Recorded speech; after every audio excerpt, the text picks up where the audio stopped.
Hello. I wanted to take a minute to talk about some of the flexibility in designing batch entry or configuring the batch entry screen for somebody recording batch results.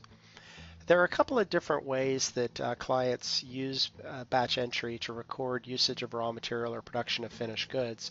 And depending on your situation, you may configure the system a little bit differently from each other. The first scenario I'll talk about is where you issue a batch ticket, send it out to the floor, and from that document, somebody will write all over the document, putting in lots and quantities, and then return the entire document back into an office somewhere. In this scenario, it's typically a kind of a heads down data entry mode where I'm recording the information. There are a number of sections here that I may not be interested in that I can control, I can suppress. So for example, if I'm really only interested in recording raw material usage and finished good production, both of those happen in batch entry, end items and procedures. I can limit this screen to only show those sections.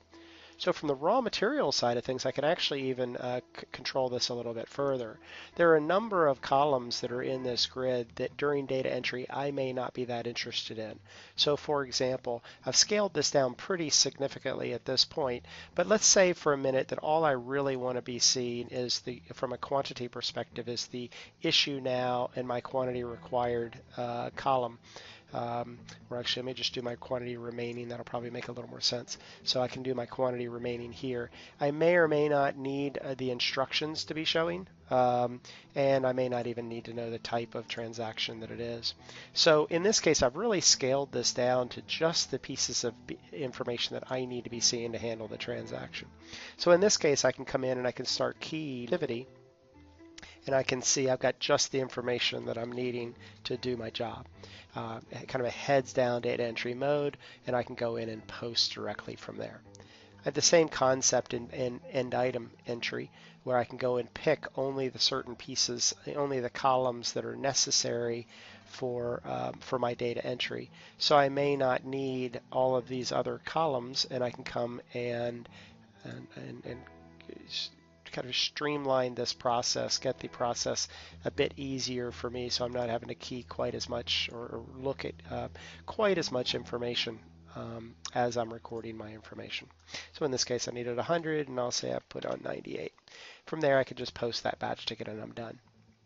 Now let's take this example a little bit differently. Let's assume for a minute that you are more of an operator, where you are out on the floor and you're recording your raw material usage as you move forward, as you enter it into a vessel.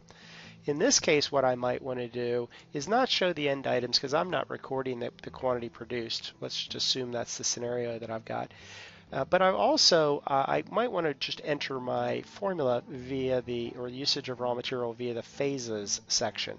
So the only part of the batch ticket for me is this phases area. Now what phases does is allows the operator to walk through the process of the batch ticket and only see the pieces, the lines of the batch ticket that are relevant to the stage that we're in. So I'm in the premix machine, and I'm in the operation of premix number 1, and here are the ingredients associated with that. So I can record my usage here as I'm entering, as I'm adding the raw materials into the vessel. As I switch over to another process, so I've taken a sample, the lab comes back and says, yep, everything looks good, I can continue my process and record the rest of my ingredient usage. Then I transfer to another vessel, and I've got now in my final mixing stage, and I'm consuming that. So the phases allows me to identify or just provide only the information that is necessary at that stage of production. I can also scale this down, giving me the ability to work on a smaller device, etc. So hopefully you're seeing how the flexibility can work within Vicinity from a data entry perspective, either a heads down data entry after the batch is completed, or as an operator as you're starting, as you're recording raw material usage as you add it into a vessel. Thanks a lot and have a great day.